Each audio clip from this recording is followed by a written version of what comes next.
नमस्कार दोस्तों, स्वागत है आपका मेरे चैनल #एग्जाम मेट्रो में। मेरा चैनल 14 मई 2021 को बना और उसमें 100 सब्सक्राइबर पहुंचने के करीब है और 10 दिन भी नहीं हुए हैं, 1400 लगभग 1051 व्यूज़ हो चुके हैं। तो अपना प्रेम ऐसे ही बनाए रखिए और वीडियो को शेयर कीजिए, सब्सक्राइब कीजिए और कमेंट कीजिए, लाइक कीजिए।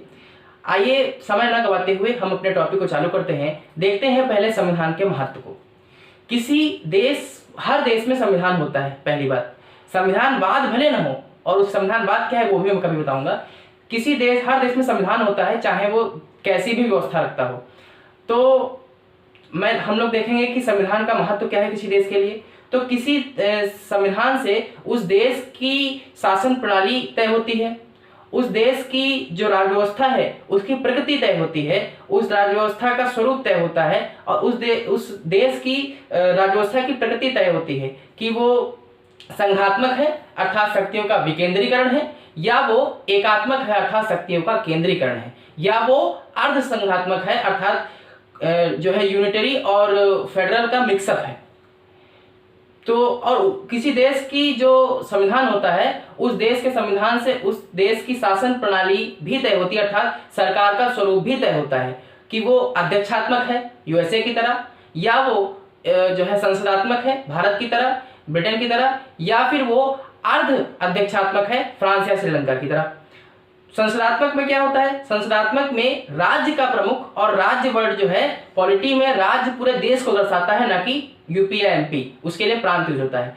तो जो संसदात्मक व्यवस्था होती है उसमें राज्य का प्रमुख अलग होता है और शासन का प्रमुख अलग होता है। लेकिन अध्यक्षात्मक व्यवस्था में जैसा कि अमेरिका में है, उसमें जो शासन का प्रमुख होता है और जो राज्य का प्रमुख होता है वो दोनों एक ही होता है। अर्ध अध्यक्षात्मक व्यवस्था जो होती है, जो फ्रांस या श्रीलंका में है, वहां पर दोनों प्रकार की व्यवस्थाओं का मिक्सअप पाया जाता है। अगर कोई देश है तो उस देश की शासन जो संविधान होगा उससे उस देश में जो सरकार के अंग होंगे उनकी सीमा भी तय होती है कि सरकार के किस अंग को कितनी सीमा है, या सरकार के किस अंग को कितनी शक्ति दी गई है। अब सरकार के अंग कौन से होते हैं? सरकार के 3 अंग होते हैं, विधायिका या व्यवस्थापिका लेजिस्लेटिव, कार्यपालिका अर्थात एग्जीक्यूटिव, या न्यायपालिका जुडिशरी। तो जो कार्यपालिका है जो विधायिका है वो कानून बनाने की संस्था है बेसिकली मेन, और जो कार्यपालिका है वो कानून को लागू करने की संस्था है, और जो न्यायपालिका है वो कानून को चेक करने की संस्था है कि वो कितना गलत है कितना सही है।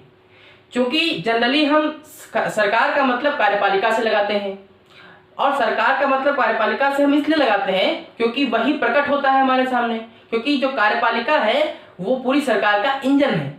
तो किसी देश के संविधान का महत्व क्या है? उस देश के संविधान के द्वारा उस देश की राज्य व्यवस्था की प्रकृति तय होती है, उस देश की शासन प्रणाली तय होती है, सरकार का स्वरूप तय होता है, सरकार के अंगों की कितनी सीमा होगी ये तय होता है, और भी काफी चीजें तय होती हैं। पर किसी देश के संविधान के महत्व की ये मूलभूत बातें हैं। अब अगला टॉपिक हम देखेंगे संविधानों का वर्गीकरण।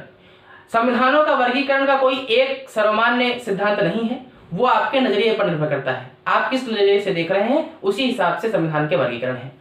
यदि आप संविधान को उद्गम के आधार पर देखें, उत्पत्ति के आधार पर देखें, तो वो 2 प्रकार का होता है। एक निर्मित संविधान होता है और एक विकसित संविधान होता है। निर्मित संविधान अर्थात किसी एक नियत समय में किसी एक संविधान सभा के द्वारा वो निर्मित किया गया होगा, जैसे भारत का या अमेरिका का। विकसित संविधान वो संविधान होता है जो किसी परंपरा, अभिसमय या प्रथाओं के माध्यम से जो है प्रतिदिन विकसित होता है, अर्थात वो किसी संविधान सभा के द्वारा नहीं तय होता। और किसी देश के संविधान का और किस प्रकार से वर्गीकरण हो सकता है? शासन प्रणाली की भावना के आधार पर उस संविधान का वर्गीकरण हो सकता है। तो किस तरीके का होगा? या तो लोकतंत्रात्मक संविधान होगा या राजतंत्रात्मक संविधान होगा। संविधानों का वर्गीकरण संकलन की प्रकृति के आधार पर भी हो सकता है, अर्थात वो लिखित हो सकता है या अलिखित हो सकता है। अभी हम आगे बात करेंगे कि लिखित संविधान क्या है और अलिखित संविधान क्या है। दूसरा, जो संविधानों का और वर्गीकरण हो सकता है वो हो सकता है कठोरता के आधार पर, संशोधन की प्रकृति के आधार पर। कहा जाता है कि जिस संविधान में संशोधन नहीं होता वो संविधान जीवित नहीं है, क्योंकि जो व्यवस्था आज चल रही है जरूरी नहीं है कि आने वाले समय में भी वही व्यवस्था काम आए, इसलिए संशोधन की प्रकृति बहुत जरूरी होती है। तो संशोधन की प्रकृति या कठोरता के आधार पर भी संविधान 2 प्रकार का होता है। एक जो कठोर संविधान होता है और एक जो मृदुल संविधान होता है, सरल संविधान होता है, लचीला संविधान होता है। तो कठोर संविधान वो संविधान होता है जिसमें संशोधन की प्रकृति कठिन होती है, मतलब आसान नहीं होता संशोधन करना। और सरल संविधान या लचीला संविधान वो होता है जिसमें संशोधन का तरीका आसान होता है। संघ के आधार पर भी संविधानों का वर्गीकरण हो सकता है कि वो संविधान एकात्मक है अर्थात शक्तियों का केंद्रीकरण है, या वो संविधान संघात्मक है अर्थात शक्तियों का विकेंद्रीकरण है। हमने दो टॉपिक को समझा, संविधान का महत्व क्या है, हमने ये समझा कि संविधानों का वर्गीकरण क्या है। उसके बाद आज हम देख लेते हैं लिखित और अलिखित संविधान क्या होते हैं। लिखित संविधान दरअसल पूरी दुनिया में कोई भी संविधान पूर्ण रूप से लिखा हुआ नहीं है और पूर्ण रूप से कोई भी संविधान अलिखित नहीं है। दरअसल जिस संविधान का ज्यादातर भाग लिखित होता है उसको लिखित संविधान कह देते हैं, और जिस संविधान का ज्यादातर भाग अलिखित होता है उसको अलिखित संविधान कह देते हैं। जो लिखित संविधान होता है वो निर्मित संविधान होता है, और जो अलिखित संविधान होता है वो विकसित संविधान होता है, यानी कि धीरे धीरे विकसित होता है। चूंकि जो लिखित संविधान है वो निर्मित होता है अर्थात वो किसी संविधान सभा आदि के द्वारा बनाया जाता है, और अलिखित संविधान जो कि विकसित होता है अर्थात उसमें किसी संविधान सभा की व्यवस्था होती ही नहीं है क्योंकि वो विकसित होता है। चूंकि लिखित संविधान निर्मित होता है किसी संविधान सभा के द्वारा बनाया जाता है अर्थात उसके लागू होने की एक तिथि होती है, नियत तिथि होती है, यानी अधिनियमित या इनेक्ट होने की एक तिथि होती है। और जो अलिखित संविधान होता है उसके अधिनियमित होने की तिथि नहीं होती क्योंकि वो विकसित होता है। साथ ही जो लिखित संविधान होता है उसमें राज्य व्यवस्था की प्रकृति के सारे विकल्प खुले होते हैं, और जो अलिखित संविधान होता है उसमें ज्यादातर जो व्यवस्था होती है वो एकात्मक ही होती है।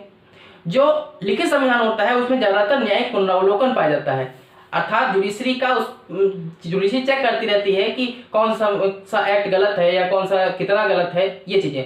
और जो अलिखित संविधान होता है चूंकि वहां पे शक्तियां या इन चीजों का बंटवारा ही नहीं है इसलिए वहां पर न्यायिक पुनरावलोकन जैसी व्यवस्था नहीं पाई जाती। जो लिखित संविधान है उसमें जो कठोरता है या संविधान में संशोधन का तरीका है वो सरल भी होता है, आसान और कठोर भी होता है, दोनों का मिक्सअप भी होता है। लेकिन जो अलिखित संविधान है चूंकि वो लिखा गया ही नहीं है ज्यादातर भाग, इसलिए वो संविधान कैसा होता है, वो संविधान सरल होता है संशोधन करना उसमें। उदाहरणों को देखें हम कि किसकी जगह पे कैसा कैसा संविधान है मेन वाले। तो अलिखित संविधान जो है वो ग्रेट ब्रिटेन में है, न्यूजीलैंड में है, इजराइल में है, सऊदी अरेबिया में है। और ये बात ध्यान रखिएगा कि कोई भी संविधान पूरी तरीके से अलिखित नहीं होता। अगर हम लिखित संविधानों को देखें तो दुनिया का पहला लिखित संविधान अमेरिका का है, और दुनिया का सबसे छोटा संविधान भी अमेरिका का है। केवल 7 अनुच्छेद हैं, लगभग 4000 शब्द हैं, आप चाहे तो 2-3 घंटे में पढ़ सकते हैं पूरे संविधान को। और एशिया का पहला संविधान जापान का संविधान है। पूरी दुनिया का सबसे बड़ा संविधान अनुच्छेदों में और एक बहुत ही विस्तृत संविधान लिखित तौर पे भारत का संविधान है। साथ ही दुनिया का सबसे लचीला लिखित संविधान श्रीलंका का है। तो आपने इस वीडियो में संविधान के महत्व को समझा, संविधानों का वर्गीकरण समझा, लिखित और अलिखित संविधानों को समझा। तो वीडियो अच्छा लगा हो तो लाइक, सब्सक्राइब, शेयर कीजिए। धन्यवाद।